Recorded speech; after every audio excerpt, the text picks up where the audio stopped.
厳しいシベリア抑留の中、命をつないだのは仲間との支え合いでした。今では考えられないような暮らしを、限られた時間と物資の中で、知恵を絞り、時に手段を選ばずに生き抜いた、その日々の記憶が語られます。そしてもう一つ面白いけどね、8時間労働場っていうのが15分の休憩が1回あるんですよ。そしたら、小さな掘ったて小屋みたいな事務所があってですね、そこに温度計と鳩時計があるんです、大抵。それで時間は分かる場っていうのが、その時計も正確な時計やないから分からんわけですね。ロシア語ば勉強して覚えとくけんが、シェチャース、スコルコブレメン、ブレメンスコルが今何時かって聞くわけ。ブレメンスコル、スマトリーって見ろってして。そしたら、15分の休憩の中にペチカの小さいのが一つあるんです。そこでもう、カッチンカッチンに凍っとってんですね。それを炙ったり、それから靴下を温めたり、それから手袋、日本の手袋やなかばって、これもコートっていうのが、そこにこう当てたりして、乾かすでしょ。ところが20人もおったらですね、乾かす暇がないんですね。そしたらね、日本人は頭がいい。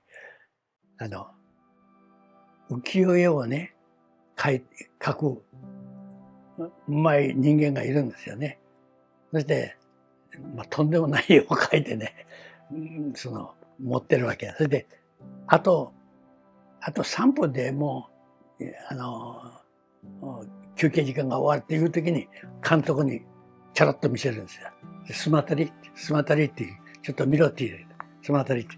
監督がちょっと、これ、見せろって言う。もう時間がない。そしたら、いや、大丈夫って言って、社員も見せない。そしたら、一時見せて、もうまた撮るわけ。そしたら、向こうのやつはね、スケベが金がそういうのが大好きなんだ。それを、表と裏手にとってね、時間を延ばさせるんですね。で、最後に、どうしてももう時間のもう5分、20分ばって、15分ばって20分になったなっていうことで、それね、やる。監督にやる。その代わり、パンか、それとも金かをくれって。パンならパン、お金ならお金やるからって。それでね、もうそれでやっぱりね、7、8分、10分近く長く、そしたら、靴下なんかを乾かすのにね、みんなそういうことしてた。それはもうすごい点ですね。その点が、パンを持たん、もう食べてしもてパンを持たん、それから現物やないとダメなんですよ。明日、持ってくるとか、明日来るとか、それはもう信用なる。その時の現物で。だからパンがなかったらもう、あいつらそういうがパンと牛乳とがお昼飯ですよね、昼飯。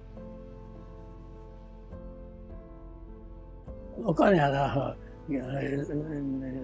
現地人が、同じ仕事ばっかりじゃないし、いろんな仕事するわけだからね。そしたら現地人とこう会うわけよ。そしたら、現地人と会った時に、まんじゅうとかパンとかをお金で、買うわけです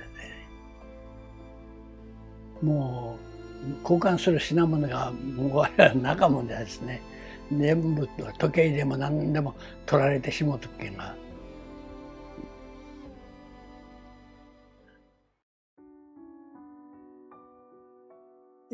みんなで分けるっていうことはないですね。やっぱり自分が強いですね。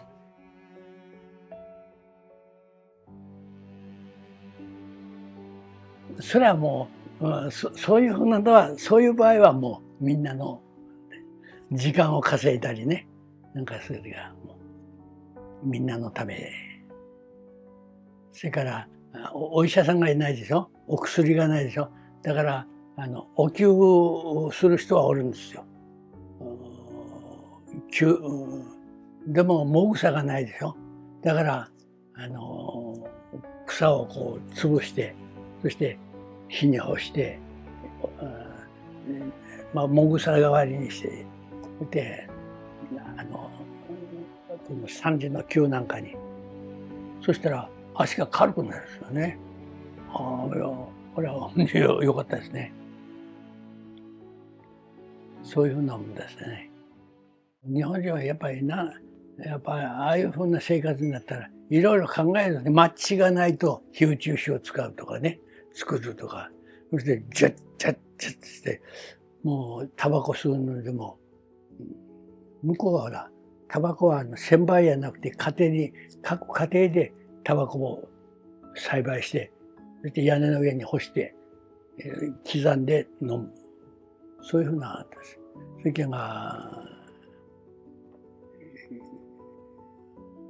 がちょろまかすが夫と盗むわけだね。行き帰りの時に、なんか竿なんかちょっとなんか竹の棒みたいなもので、手の届くようなところでパッてポテトしたら知らんかい。そういうふうなことです。それから番犬、犬側でね、犬の餌もかっぱらったり。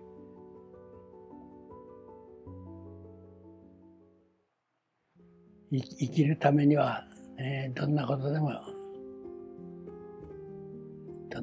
もしましたね。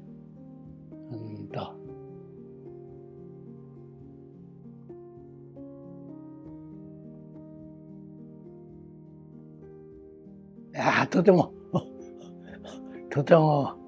段階踏まんとダメですよ。とても段階踏まないとですね、今から急にそこっとやったら、とても気が狂うでしょうね。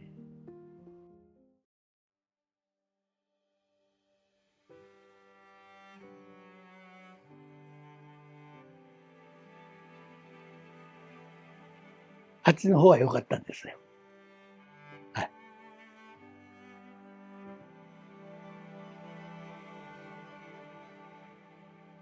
あっちは人種が多いからですね、案外。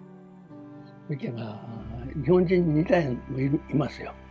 本当の白人みたいな、アメリカ人みたいな顔もおるしですね。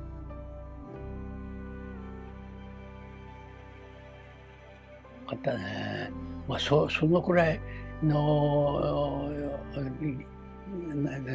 手当てしてくれるんだったら、もうパンに変えた方がいい。ああ。だけどまず食べ物やったね。